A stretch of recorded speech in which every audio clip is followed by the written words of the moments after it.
তাহলে শিশুদের সাথে গেল, বড়দের সাথে, সাহাবাদের সাথেও গেল। আল্লাহ। আচ্ছা, 3 নম্বরে স্টাফের সাথে, কর্মচারীর সাথে, সেবকের সাথে বিষ্ণু ইসলাম কি আচরণ করেছেন? বিষ্ণু ইসলামের অনেক খাদেম ছিল, সিরাতে এসেছে। সবার কথা তো বলা যাবে না, একজনের কথা বলি, আনাস রাদিয়াল্লাহু তাআলা আনহুর কথা।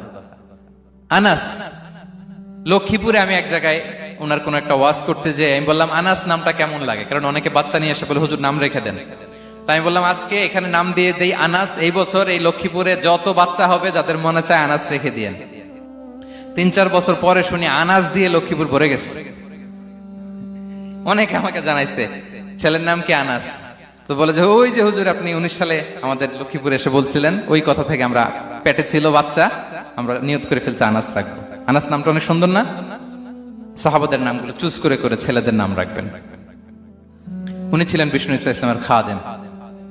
কোনদিন তিনি কোন ওনার স্টাফকে, সেবককে, খাদেমকে মারধর করেন নাই, কোনদিন না। আমরা তো পান থেকে চুন খসলে, আল্লাহ, বাংলাদেশে ওই যে লোহার খুন্তি গরম করে কাজের মেয়ের পিঠে শেখা দেয়া হয়, এরকম আছে না নাই? ডাকাত বলেন, মানবাধিকার কর্মী, আবার নারী আন্দোলনের বড় নেত্রী, কিন্তু ঘরের ভেতরে দেখা যায় তার আসল চরিত্র। কারো আসল চরিত্র যদি জানতে চান, কয়েকটা জায়গায় নক করলে জানা যায়। এক হচ্ছে তার বউ, তার ব্যাপারে কি বলে, তার স্ত্রী। এরপর তার ড্রাইভার কি বলে, তার ঘরের কাজের মহিলাটা কি বলে। এদের কাছে নক করলেই আপনি বড় সাহেবের আসল তথ্য পেয়ে যাবেন। কথা বুঝতে পেরেছেন? আনাস রাদিয়াল্লাহু তাআলা আনহু বলেন, খাদিমতুন নাবিয়্যা 10 সিনিন ফামা ক্বালা লি উফ ফামা ক্বালা লি লিমা সানা'তা ওয়ালা লিমা লা সানা'তা। আমি 1 বছর 2 বছর নয়, 10 বছর বিশ্বনবীর খাদেম ছিলাম। আওয়াজ করে বলেন তো কয় বছর? একদিনের জন্য আমার কোনো কাজে বিরক্ত হয়, উহ ইস আরে, বিরক্ত হয়, আমরা এগুলো বলি না? একদিনের জন্য বলে না, একদিন, একটি মুহূর্তের জন্য। এই 10 বছরে একটিবারও পেয়ারা নবীজি বলেন নাই আনাস এটা কেন করলে? একবারের জন্য বলে নাই আনাস এটা করলে না কেন? একবারের জন্য তিনি বলেন। আনাস রাদিয়াল্লাহু তাআলা আনহু বলেন, একদিন একটা কাজে, সম্ভবত জুব্বা আনতে আমাকে বিষ্ণু পাঠিয়েছিলেন। আমি ছোট মানুষ, জুব্বা আনতে যে ভুলে আমি মদিনার বাচ্চাদের খেলা দেখতে আরম্ভ করলাম। বাচ্চারা রাস্তায় খেলাধুলা করে না?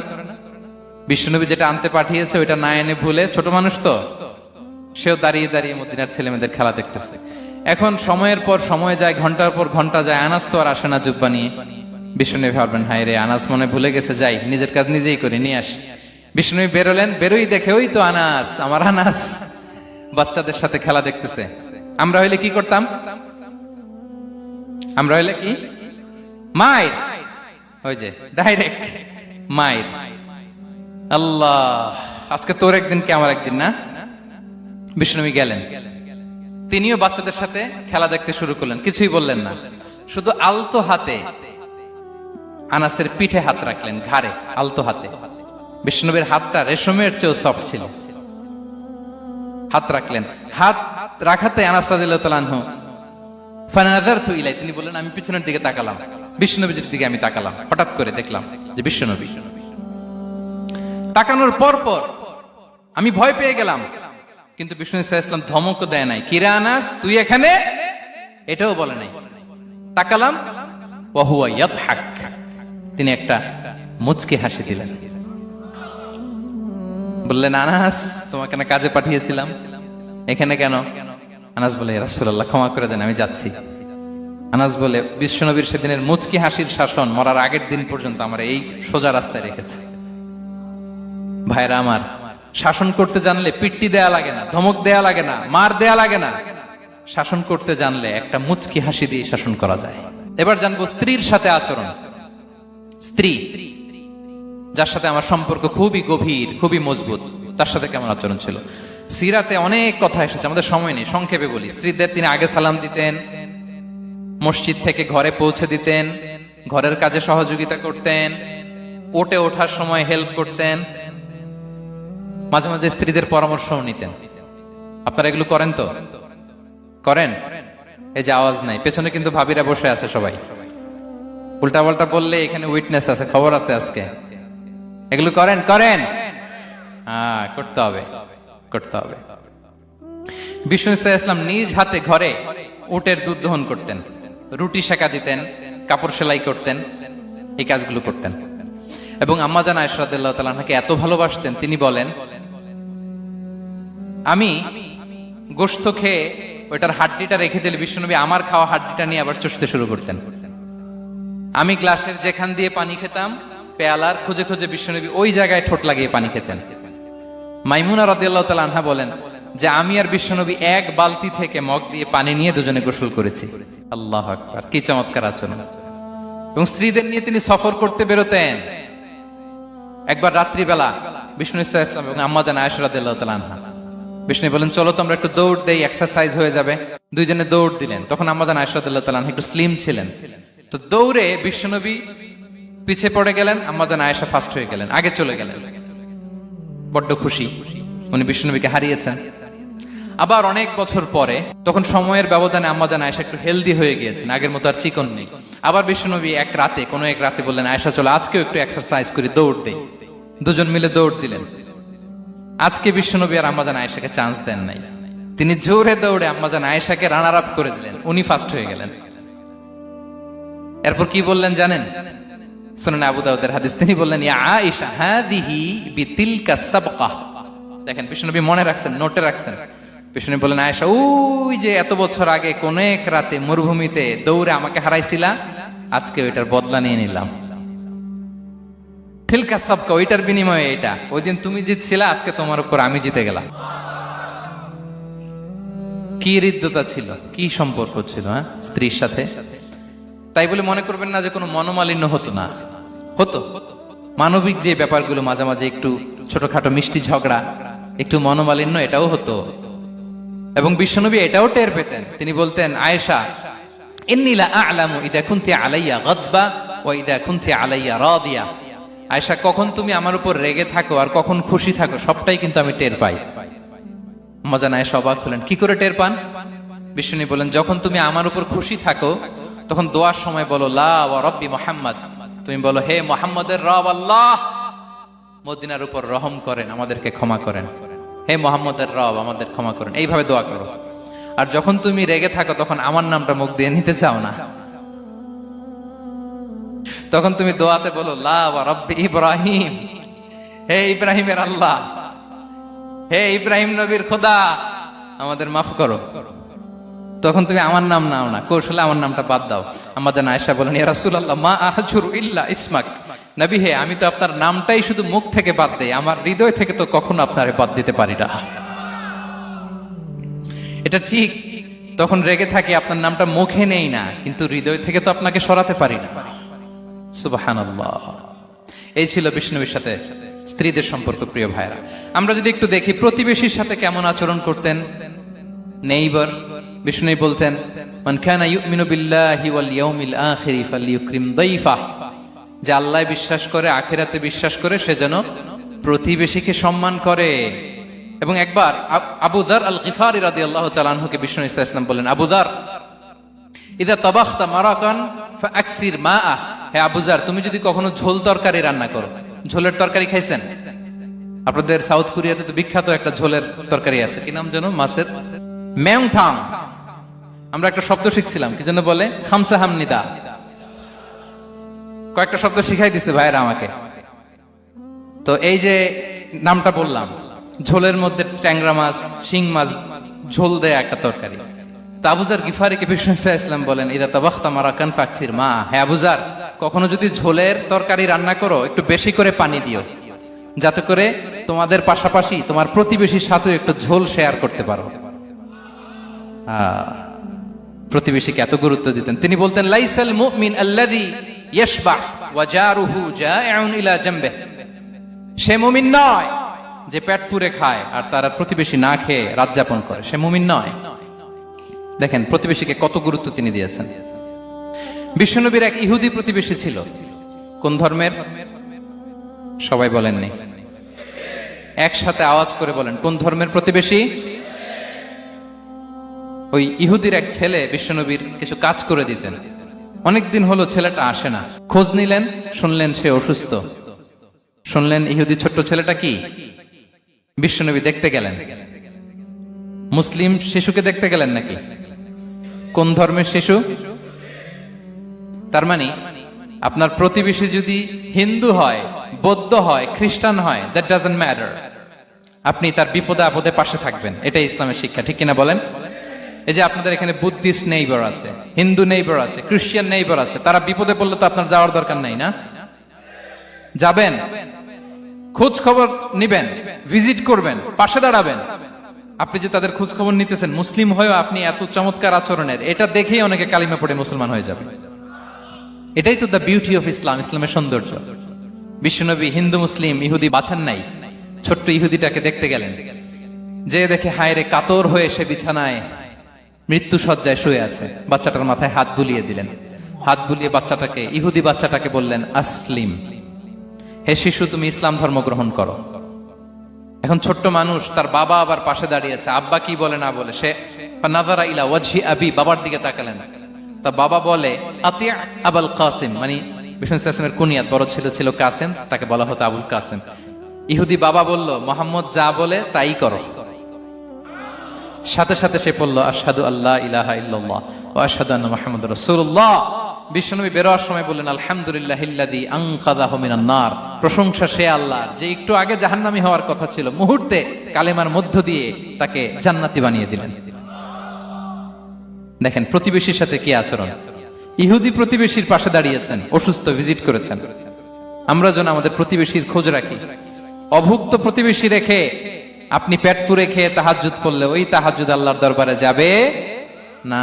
খবরদার, খবরদার, আমরা যেন প্রতিবেশীর সাথে সুসম্পর্ক রাখি। এবার যুদ্ধবন্দীদের সাথে বিষ্ণু ইসলাম কেমন আচরণ করেছেন। যুদ্ধবন্দী, পিওডব্লিউ, প্রিজনার অফ ওয়ার, যুদ্ধবন্দী পর্যন্ত যুদ্ধ হয়েছে, প্রতিপক্ষ হেরেছে, আমরা জিতেছি, তাদেরকে বন্দী হিসেবে আমরা পেয়েছি, তাদের সাথে ইসলাম কি আচরণ করতে বলে। আমরা তো অনেক যুদ্ধবন্দীদের ইতিহাস জানি পৃথিবীতে। আবু গারিব কারাগারের কথা শুনেছি আমরা ইরাকে, ঠিক কিনা? হ্যাঁ, পশ্চিমারা কি নির্যাতন করেছে। আমরা কিউবার গুয়ান্তানামো বের কথা শুনেছি, কি অমানবিক নির্যাতন তারা করেছে, কি টর্চার সেল তারা ওখানে করেছিল। সম্প্রতি আমরা আমাদের বাংলাদেশে আয়নাঘরের কথাও শুনেছি। তা আয়নাঘরে যাদেরকে টর্চার করা হয়েছে এরা যুদ্ধবন্দী? এরা তো কারাবন্দী, তাও অন্যায় ভাবে। এনফোর্স ডিসঅ্যাপিয়ারেন্স ছিল, অন্যায় ভাবে তাদেরকে গুম করা হয়েছে। অন্যায় ভাবে বছরের পর বছর যাদেরকে এভাবে কষ্ট দেয়া হয়েছে, ফ্যামিলি থেকে দূরে রাখা হয়েছে, কিয়ামতের দিন তাদেরকে আল্লাহ জালেমের কাতারে দাঁড় করাবে। ইসলাম কারাবন্দীতে দূরের কথা, যুদ্ধবন্দীদের সাথে ভালো আচরণের কথা বলেছে। আল্লাহ বলেন, ওয়া ইউতঈমুনা আত-তাআমা আলা হুব্বিহি মিসকিনাও ওয়া ইয়াতীমান ওয়া আসীরা। বিশ্বাসীরা গরিব দুঃখীদের যেমনি খাবার খাওয়ায়, যুদ্ধবন্দীদেরও খাবার খাওয়ায়, যুদ্ধবন্দীদেরও খাবার খাওয়ায়। এবং বিষ্ণু বলেছেন, ইস্তাউসু বিল উসারা খায়রা, যুদ্ধবন্দীদের সাথে তোমরা ভালো আচরণ করো। বদরের যুদ্ধে 70 জন বন্দী হয়ে আসলো। বিশ্বনবী 70 জনকে সাহাবাদের মধ্যে ভাগ করে দিলেন, বললেন তোমরা খারাপটা খাবে, বন্দীদেরকে ভালোটা খাওয়াবে। কি নমুনা স্থাপন করেছে ইসলাম। সুমামা ইবনে উসাল রাদিয়াল্লাহু তাআলা আনহু নামে এক যুদ্ধবন্দীর ছোট্ট ঘটনা বলে আমি পয়েন্টটা শেষ করছি। ইয়ামামার বড় লিডার ছিলেন, যুদ্ধবন্দী হয়ে মদিনায় আসলেন, নাম সুমামা ইবনে উসাল রাদিয়াল্লাহু তাআলা আনহু। তখন মুশরিক ছিলেন, যুদ্ধবন্দী হিসেবে আনা হলো। তাকে মসজিদে নববীর পিলারের সাথে রশি দিয়ে বাঁধা হলো। বিষ্ণু বললেন, সুমামা কি অবস্থা তোমার, কেমন লাগে, তোমার সাথে কেমন আচরণ করা হবে বলো। বললেন, মুহাম্মদ তুমি চাইলে মারতেও পারো, বাঁচিয়েও রাখতে পারো। বিষ্ণু বললেন, সুমামা এ দুনিয়াটাই শেষ নয়, আখিরাতে বিশাল এক জগৎ পড়ে আছে। তুমি যদি শাহাদা বাক্য পড়ো আমাদের ভাই হয়ে যাবা, তোমার সেফটি সিকিউরিটির দায়িত্ব আমাদের, আমরা তোমরা সবাই মিলে এক। তারপর একে একে বিশ্বনবী তার সাথে ইসলামের সৌন্দর্যগুলো তুলে ধরলেন, সালাত কি, যাকাত কি, এগুলো বুঝালেন। বাড়িতে যেয়ে বললেন সবচেয়ে ভালো খাবার রান্না করো, একজনকে দিয়ে মসজিদে পাঠালেন। যুদ্ধবন্দীর সাথে কি আচরণ দেখছেন। এরপরের দিন বিশ্বনবী আবার তাকে ইসলামের দাওয়াত দিলেন। এরপর বাড়িতে এসে একজনকে বললেন, যাও আমার ওই উটের দুধ দহন করে তাকে এক পেয়ালা গরম দুধ দিয়ে আস। আমরা জামাইকেও তো এরকম সমাদর করি না, কি বলেন। তৃতীয় দিন বিশ্বনবী আবার খাবার নিয়ে গেলেন, আবার ইসলামকে তুলে ধরলেন। সুমামা তো অবাক, যুদ্ধবন্দীদের সাথে মুসলমানরা এরকম আচরণ করে।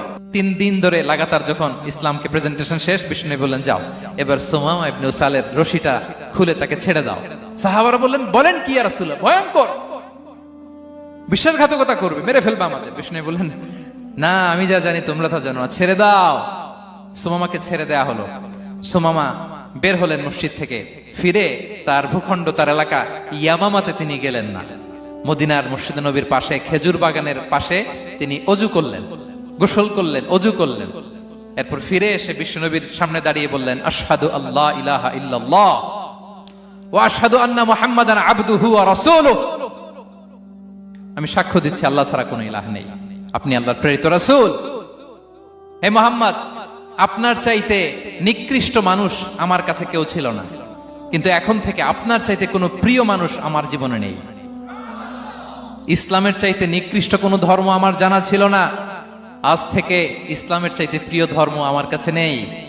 মদিনার চেয়ে নিকৃষ্ট কোনো শহর আমার কাছে ছিল না, সবচেয়ে অপছন্দের শহর, আজ থেকে মদিনার চেয়ে প্রিয় শহর আমার কাছে নেই। দিস ইজ ইসলাম। বিশ্বনবী বললেন, হে নবী, আপনি আমাকে উমরার অনুমতি দিন। তিনি উমরা করতে গেলেন। বিষ্ণু তাকে তালবিয়া শিখিয়ে দিলেন। এই প্রথম কেউ মুসলিম সুমামা ইবনে উসাল, উনিই প্রথম মুসলিমদের মধ্যে উমরা করেছেন তালবিয়া পড়তে পড়তে, লাব্বাইক আল্লাহুম্মা লাব্বাইক পড়তে পড়তে। উমরা করা শেষে ইয়ামামা থেকে গম আসতো মক্কায়, ওই গম পিষে রুটি বানিয়ে মক্কাবাসী খেয়ে বেঁচে থাকতো। উনি ঘোষণা দিলেন, মুহাম্মাদের অনুমতি ছাড়া ইয়ামামার একটি গমের দানা আজ থেকে মক্কায় পৌঁছবে না। সুবহানাল্লাহ পড়বেন না? এই যে আমেরিকা যে ইকোনমিক স্যাংশন দেয়, এটা শিখছে সুমামা উমামা ইবনে উসাল রাদিয়াল্লাহু তাআলা আনহুর কাছ থেকে। আল্লাহু আকবার। তিনি বললেন, একটা গমের দানা পচবে না, ওনারা আর রুটি খেতে পারে না। গমের দাম বেড়ে গেল। বিষ্ণুর কাছে চিঠি লিখে পাঠালেন, হে মুহাম্মদ, তুমি যদি উমামারে না বলো আমরা না খেয়ে মরবো। পরে বিশ্বনবীর হস্তক্ষেপের মধ্য দিয়ে আবার ইয়ামামা থেকে গম আসা শুরু হয়েছে। সুবহানাল্লাহ পড়ে। প্রিয় ভাইয়েরা, তাহলে বন্দীদের সাথে, যুদ্ধবন্দীদের সাথে বিশ্বনবীর আচরণ কেমন ছিল টের পেয়েছেন? ভিক্ষুকের সাথে কি আচরণ? বিশ্বনবী কখনো না বলতে পারতেন না। কেউ হাত পাতলে কি বলতে পারতেন না? পারতেন না। এক ভিক্ষুক এসে বলে, এই মুহাম্মদ, দাও, তোমার কাছে কি আছে দাও। নবী তখন চাদর পরা ছিলেন। চাদর ধরে এমন জোরে টান দিছেন, বিশ্বনবীর ঘাড়ের চামড়া এখানে ছিঁড়ে গেছে, চামড়ায় দাগ পড়ে গেছে। বিশ্বনবী তার দিকে তাকিয়ে, ওই যে মুচকি হাসির ম্যাজিক, আবার মুচকি হাসি, মুচকি হাসি দিয়ে বললেন, যাও, তাকে কিছু দিয়ে দাও। সুবহানাল্লাহ পড়বেন না? আচ্ছা, ভিক্ষা করতে আইসা যদি আপনার জুব্বা ধরে টান মারে, জামার কলার ধরে টান মারে, এই দে, কি করবেন বলেন?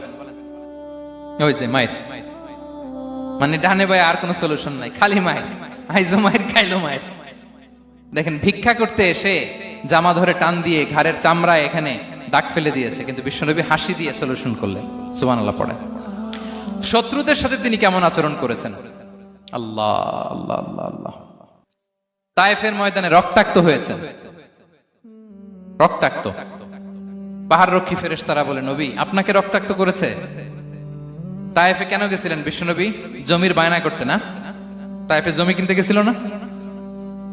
তায়েফবাসীকে জাহান্নামের আগুন থেকে বাঁচাতে রক্তাক্ত করা হয়েছে। পাহাড় রক্ষী ফেরেশতারা বললেন, নবী, একটা আদেশ দেন, দুই দিক থেকে চাপা মেরে পুরো তায়েফবাসীকে মাটির সাথে মিশিয়ে ফেলবো, মাটির সাথে মিশে যাবে। বিশ্বনবী বললেন, না না, তারা হয়তো ঈমান আনে নাই, তাদের ভবিষ্যৎ প্রজন্মের কেউ না কেউ লা ইলাহা পড়বে, কেউ না কেউ লা ইলাহা জপবে। তাই হয়েছে। তাইফে যদি যান, আল্লাহু আকবার, মসজিদ আর মসজিদ, শান্তি আর শান্তি। আল্লাহু আকবার। উহুদের ময়দানে দাঁত শহীদ হয়েছে, রক্তাক্ত হয়েছে, হেলমেট ভেঙে কপালে পাথর ঢুকেছে। ফেরেশতারা বললেন, আদেশ দেন, উহুদ পাহাড় তাদের ঘাড়ের উপরে বসিয়ে। বিষ্ণু বললেন, না। বিষ্ণু বললেন, না, আল্লাহুম্মা হদি কওমি ফাইন্নাহুম লা ইয়ালামুন। আল্লাহ, আমার কওমকে ক্ষমা করে দেন, ওরা বুঝে নাই। দেখেন, শুধু ক্ষমাই চান নাই যে আল্লাহ ওদেরকে মাফ করে দেন, ওদের হয়ে কৈফিয়ত দিয়েছেন আল্লাহকে, এক্সকিউজ দিয়েছেন। আল্লাহ কেন কেন ক্ষমা করবেন? কারণ ওরা বুঝে নাই। এক্সকিউজ দিয়েছেন, তাদের হয়ে কৈফিয়ত দিয়েছেন। এই ছিল শত্রুদের সাথে বিশ্বনবীর আচরণ। যুদ্ধের ময়দানে ঘোষণা দিতেন, খবরদার, ওদের নারীদের গায়ে হাত দিবে না, শিশুদের গায়ে হাত দিবে না, গবাদি পশু মারবে না, কোন পাদ্রীর গায়ে হাত দিবে না। গোটা বিশ্বের কেউ, কোন যুদ্ধের সেনাপতি যুদ্ধের ময়দানে এমন মানবতা দেখাতে পারে না। চিল্লায় বলেন ঠিক কিনা? অষ্টম হিজরিতে মক্কা বিজয়ের দিন থারথার করে কাঁপছিল কুরাইশরা, যে আজকে তো আমাদেরকে ক্যাপিটাল পানিশমেন্ট দিবে, ডেথ পেনাল্টি দিবে। বিষ্ণু বললেন, না, লা তাসরিবা আলাইকুমুল ইয়াউম, ইযহাবু ফাআনতুমুত তালাকা। 4-5 জনকে তিনি শাস্তি দিয়েছেন, গণহারে শত শত হাজার হাজার পরিবারকে তিনি ক্ষমা করে দিয়েছেন। বললেন তোমরা আমার ভাই, ভাই ভাইয়ের সাথে যেরকম আচরণ করবে, ইউসুফ তার ভাইদের সাথে যা করেছে আমি তাই করবো, আমি ক্ষমা করে দিলাম। আল্লাহু আকবার। এ ছিল শত্রুদের সাথে আচরণ। শেষ কথা বলি, শেষ কথা হচ্ছে প্রাণীর সাথে বিশ্বনবীর কেমন আচরণ ছিল। প্রাণীর সাথে একবার এক আনসারের খেজুর বাগানে ঢুকলেন, ঢুকে দেখেন একটা উট কাঁদে। কি কাঁদে? কানে কানে এসে বিশ্বনবীকে কি যেন বলে যায়। বিশ্বনবী রেগে বললেন, এই উটের মালিক কে? এক আনসারী সাহাবী বললেন, ইয়া রাসূলুল্লাহ আমি। বিশ্বনবী বললেন, তোমার কি ভয় হয় না আল্লাহর? কলিজার মধ্যে আল্লাহর ভয় নাই? আল্লাহ তাআলা দয়া করে উটের মালিক তোমাকে বানিয়েছে, উট কানে কানে এসে আমাকে বলেছে তুমি তাকে কয়দিন ধরে খাবার দাও নাই, আর তাকে দিয়ে কাজ করিয়েছ অনবরত। খবরদার, কিয়ামতের দিন আল্লাহ তাআলা জালিমের কাতারে তোমাকে দাঁড় করাবে। প্রাণীর জন্য বিষ্ণু সাল্লাল্লাহু আলাইহি ওয়াসাল্লাম কত দয়াদ্র ছিলেন। জবাই করার সময় বিষ্ণু বলতেন, ইহসানের সাথে জবাই করো, ছুরি ধারালো করে রাখো। কোরবানির সময় আমরা প্রাণীটাকে কি করি? আদর করি না, মেরে ফেলি। বলেন তো, জবাই করা মানে কি? মেরে ফেলতেছি। বিষ্ণু বলেন, ইদা কাতালতুম ফাহসিনুল কিতলা, মারবা ঠিক আছে কিন্তু মন মতো না, ইহসানের সাথে কতল করো। ওয়ালিয়ুহিদ্দা আহাদুকুম শাফরাতাহু ওয়ালইয়ারিহ যাবিহাতাহু, ছুরিটাকে ধার করে রাখো যাতে করে খুব সহজে তার রুহটা বের হয়ে যায়। সুবহানাল্লাহ। দেখেন আমরা নিজেদের সাথে একটু মিলাই। বাংলাদেশে দেখেন তো, কুকুর একটা দেখলে আমরা কি করি? হ্যাঁ, হয় লাথি নয় একটা ঢিল। বিড়াল দেখলে কি করি? হয় দাবরানি দেই নয় দৌড়ানি দেই। এরকম আছে না নাই? উন্নত দেশগুলোতে দেখবেন রাস্তার মাঝখানে একটা ছোট্ট সাপ, পুরো হাইওয়েতে সবগুলো গাড়ি থেমে গিয়েছে একটা হাঁসের বাচ্চা বাঁচানোর জন্য, একটা সাপের বাচ্চা বাঁচানোর জন্য। আর আমরা পাখির মতো মানুষকে গুলি করে মারি। মানুষকে আমরা গুলি করে মারি পাখির মতো নির্বিচারে। প্রিয় ভাইরা, বিষ্ণু ইসলাম প্রাণীর প্রতি আমাদেরকে দয়াদ্র হতে বলেছেন। তাহলে বিশ্বনবীর আচরণ কেমন ছিল একটা ওভারঅল ধারণা আপনারা পেয়েছেন প্রিয় ভাইরা? হ্যাঁ, শিশুদের সাথে কোমল আচরণ করবেন তো আপনারা? আদর করবেন, চুমু দিবেন, কোলে নিবেন। হ্যাঁ, ভুল করলে শুধরে দিবেন, পারবেন? বড়দেরকে আগে সালাম দিবেন তো? আর কর্মচারী একটা ভুল করলে পিটাইয়া শোয়ায় ফেলবেন, এরকম করবেন না? ভালো আচরণ করবেন। স্ত্রীর সাথে কেমন আচরণ করবেন? হ্যাঁ, মাধুর্যপূর্ণ আচরণ। ওই একজন কয় হুজুর নাই। আরে বেটা, হওয়ার পরে কেমন করবা ওইটা বলো না। নিয়ত করে রাখো যে আমরা আমাদের ঘরটাকে জান্নাতি ঘর বানিয়ে ফেলবো, ঠিক কিনা? প্রতিবেশীর সাথে যেন আমরা ভালো আচরণ করি, কারাবন্দীদের সাথে যেন আমরা ভালো আচরণ করি। ভিক্ষুক হাত পেতেছে, স্যার 2 দিন ধরে কিছু খাই নাই, 5টা টাকা দেন। দাঁড়ায় না গ্লাসের সামনে, ওর হাতে থালা, একটা ভাঙ্গা থালা, আর আপনি স্যুট পরা স্যার না, আপনারে গাড়ির এদিক থেকে বের করে ওদিকে ভাঙ্গা থালা দিয়ে বসাইতে, আর ওরে স্যুট পরে গাড়ির ভিতরে বসাইতে আল্লাহর কয় মিনিট লাগে বলেন তো? খবরদার, ফরিয়াদির সাথে যেন আমরা খারাপ আচরণ না করি, শত্রুদের সাথে যেন খারাপ আচরণ না করি, কোন প্রাণীর প্রতিও যেন আমরা জুলুম না করি। প্রিয় ভাইরা, বিশ্বনবী এত মাধুর্যপূর্ণ আচরণ করতেন, শত্রু বন্ধু হয়ে যেত। আর আমাদের আচরণ দেখে আমার বন্ধু আমার শত্রু হয়ে যায়, ঠিক কিনা?